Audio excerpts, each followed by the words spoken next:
So hello everyone. So come back to see me again. I would like to share with you about role takers training. During your speechcraft session, you notice we have many role takers. For example, Rizky as the Toastmaster of the meeting, Gayatri as the timer, Yosini as the table topic master, and maybe in Toastmaster there are more because we will have like a counter, ballot counter, a grammarian, evaluator, etc. Now the question is, how do we arrange a meeting if we don't have any role takers? It will not happen. In Toastmaster, we all are volunteers.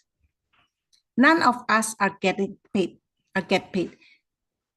From member until region advisor, even international director, international president, they all work on volunteer basis.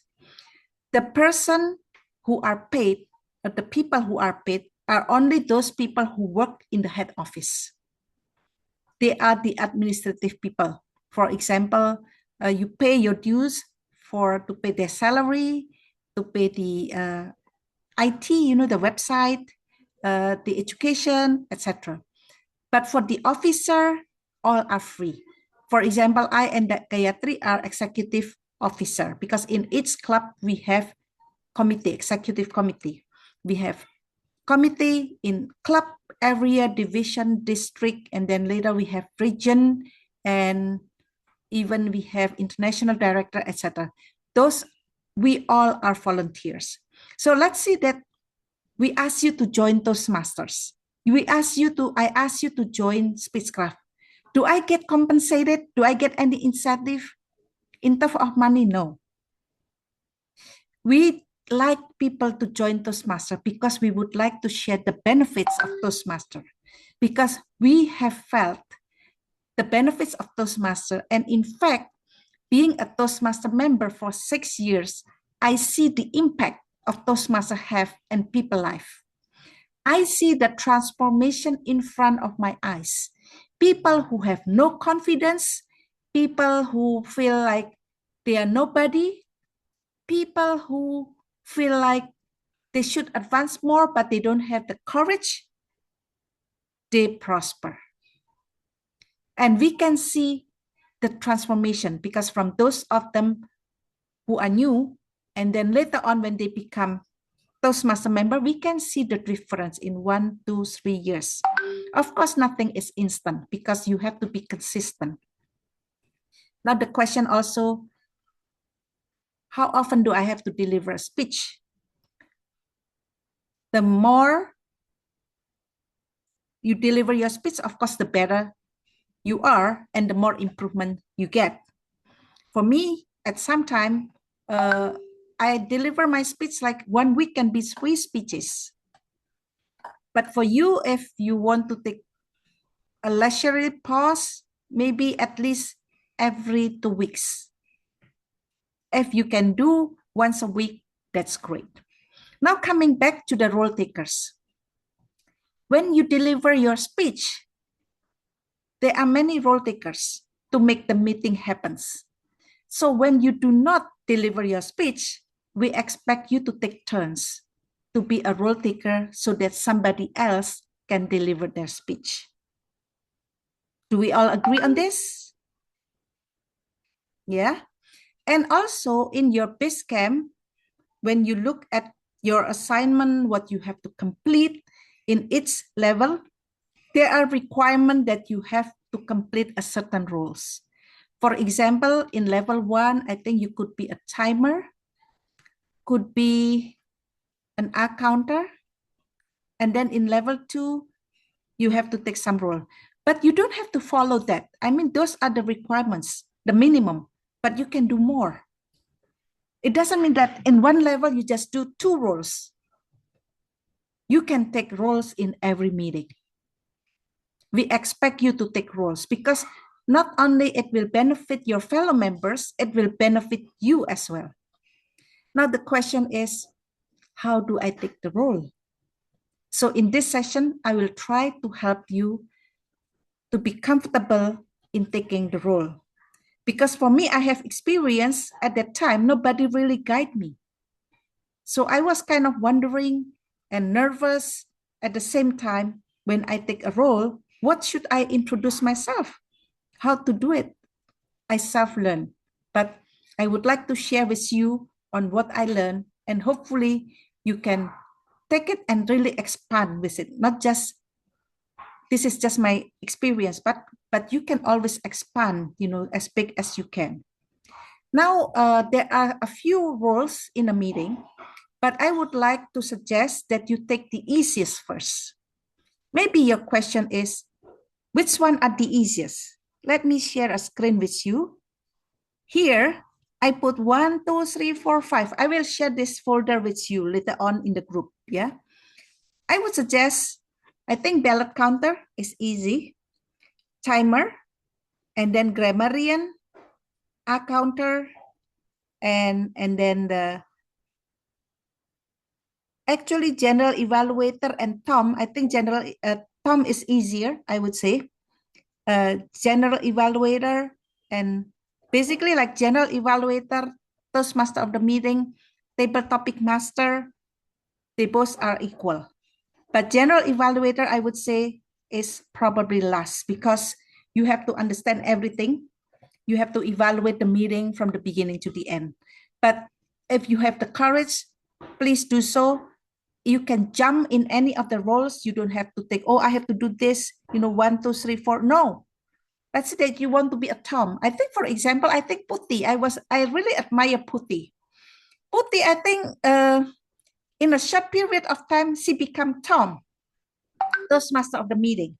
She's confident that she can do it. Yes. And she became Tom several times, even when she started joining.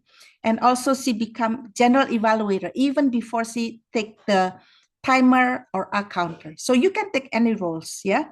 But if let's say that you are nervous and you kind of confused, which one should I take first? This is in general, timer and ballot counter are the easiest. For example, for grammarian, well, I'm not, maybe you think I'm not expert in grammar. We all are not. We learn English as our second language. So none of us are expert in grammar. So we just do what we can. Yeah. Let me start with ballot counter. When you first introduce, this is probably important only the first time because the second, the third, you probably already remember what to say. But when you are introduced by your GE, General Evaluator, I have my team and I would like to introduce my ballot counter. Then you say, well, good afternoon or good evening, fellow members and most welcome guests. My role as a ballot counter is to count the votes. So this is ballot counter is like when we have the Independence Day competition, whoever get the most votes are the winners.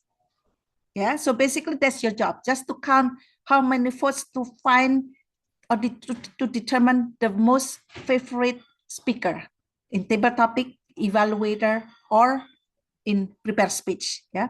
So you say my role as a ballot counter is to count the votes for each speaker in each of the following sessions: table topics, prepare speech, and evaluation. Please use this ballot sheet to vote because at the time we have an offline meeting, so it means that we receive the ballot sheet.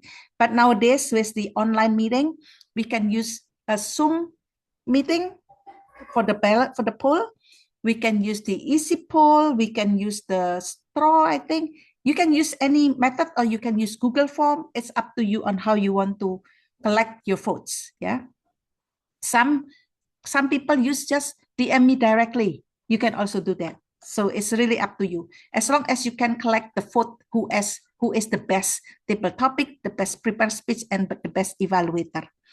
Then after the evaluation session, I will report all the voting results to Toastmaster of the day. In addition, after each of the prepared speeches, we will have 1 minute interval. So maybe your question is, when do I launch the ballot? After each session, it means like after prepared speech session, then you launch the ballot for prepared speech. After table topic, you launch the ballot for table topic. And after the evaluation, then you launch the ballot for evaluator. Now the question, who are eligible to be voted? Because not all are eligible. Well, for table topic, the speech is 1 to 2 minutes. It means those who are eligible to be voted are people who deliver the speech in 1 minute to 2 minutes 30 seconds, because we always give 30 seconds at the end. Grace period. Yeah. Less than 10 minutes, no, you cannot. Yeah. So 1 minute is minimum to 2 minutes and 30 seconds. For the prepared speech, let's say if the prepared speech is 5 to 7 minutes, you have 30 seconds allowance at the beginning and at the end. It means that you are eligible to be voted if you speak 40 minutes 30 seconds to 7 minutes 30 seconds. Yeah, it really depends on how long your speech is, because for example, icebreaker is 4 to 6 minutes. It means that you are eligible to be voted 3 minutes 30 seconds and 6 minutes 30 seconds. As an evaluator, you are eligible to be voted 2 minutes to 3 minutes 30 seconds. So at the beginning of 30 seconds for prepared speech and evaluation, they have 30-second grace period. Yeah, no grace period for table topic. But at the end, 30 seconds eligible, it's for everyone. Table topic, prepare speech, and evaluation. And then once you determine the who is eligible, you have the vote, the poll, then you count the vote, then you determine who gets the most vote is the winner. And here in Green Toastmaster Club, we have a Canva link, which you can write their name, yeah, and what they are the best for. For example, best table topic. For each meeting, Gayatri, our VPE, will share a link which you can modify. Yeah. Any questions on this one? If no question, I will go to the second one. The timer. Timer, the same. When you are introduced by the GE, my timer, please introduce yourself. And you say, well, good evening, fellow Toastmasters and guests. As timer, I will time the table topic speakers, formal speeches, and the evaluator. I will also alert each speaker of the time they have left using the green, yellow, and red cards, which denote specific times remaining. Maybe your question is, why is time important? Can you imagine when you are asked to be a speaker and you have 10 minutes, but you speak on and on and on for 30 minutes? What happened? The agenda messed up. Everybody is looking for the exit. Another speaker is waiting for you, right? So that's why time is very important. We have to adapt to the time, and we have to practice to be able to meet the time limit. For table topic here, since it's 1 to 2 minutes, it means one is eligible, it's green. 2 minutes to stop, right? So 2 minutes is red. So in the middle is yellow, a warning for them, 1 minute and 30 seconds. And for the prepare speech is 5 to 7 minutes. It means 5 is the minimum, green. 7 is the maximum, red. In between, 6 is yellow. And you have 30 seconds to wrap up. The speaker have 30 seconds to wrap up. For evaluation, 2 to 3 minutes. 2 minutes is minimum, means 2 minutes green, 3 minutes red, the maximum. And in between, 2 minutes, 30 seconds is yellow. That's how it works. Now the question is, what background do I have? Here I will give you, there are a few. So virtual background, you can download it. Yeah, I will share all this to you. So we will have green. Yeah, I believe all of you already download this one. Green, red, yellow. Yeah, this is one thing. And the other one, we also have timer. Let's see, we have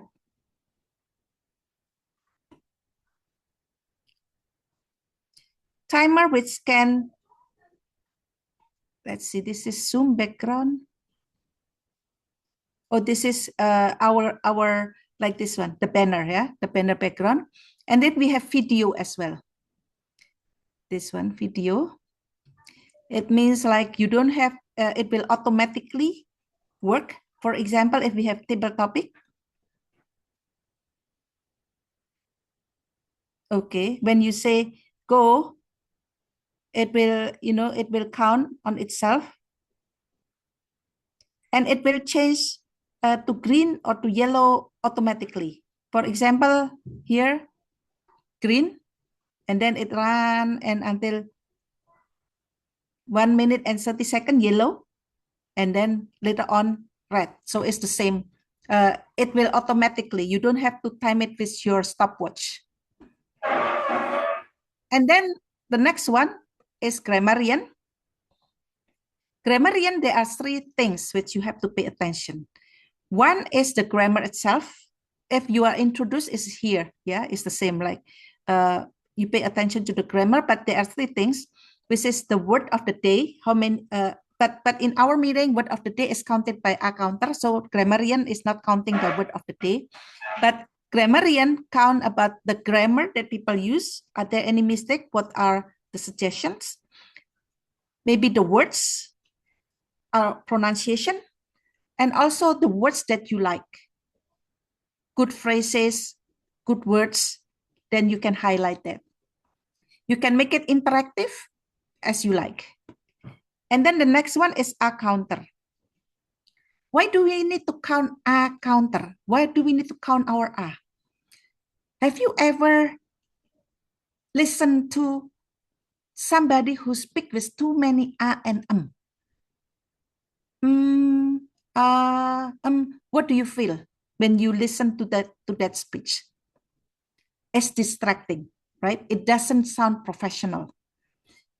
It will make you wonder because you cannot form a sentence without the a and So that's why the purpose of the a counter is to make your a less. So you can speak without a and So people can focus on your speech. So that's why we have to count. So here you put your name and then well, so repeat. Yeah, for me, I think the weakness point is the so, because I keep saying so many times. Yeah, but so not just the but also like so, okay, that's right, is it right, but etc. So we try to make our speech very smooth for the audience to listen to. Yeah. And then we have the general evaluator. General evaluator has a team. You don't work by yourself. But the purpose of the general evaluator is to evaluate the meeting from the beginning to the end. Why do we have a general evaluator or evaluator in our meeting? Well, for our speech, we have an evaluator because we want to keep improving, right? Because when we know that we are what we're good at, what we need to improve, we can do it. The same as a general evaluator. The general evaluator evaluates our meeting. What is good in the meeting and what needs to be improved? Because we want to make our meeting fun, enjoyable, well organized, well structured, and well prepared. So the purpose is to give input on how we are doing in our meeting and how or what we could improve. So that's why you have to see even before the meeting is evaluated, during the meeting, and even after the meeting is evaluated. And the general evaluator will give the report at the end. The theme of the general evaluator is timer, ballot counter, grammarian, a counter, and evaluator. And then we have topic master.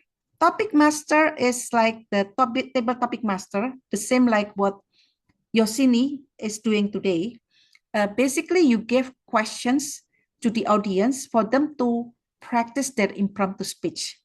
Usually, the topics we choose is the same as the theme of the speech, because in every meeting, we have a theme and also word of the day. So we encourage people to use the word of the day as many as possible in the meeting. Yeah.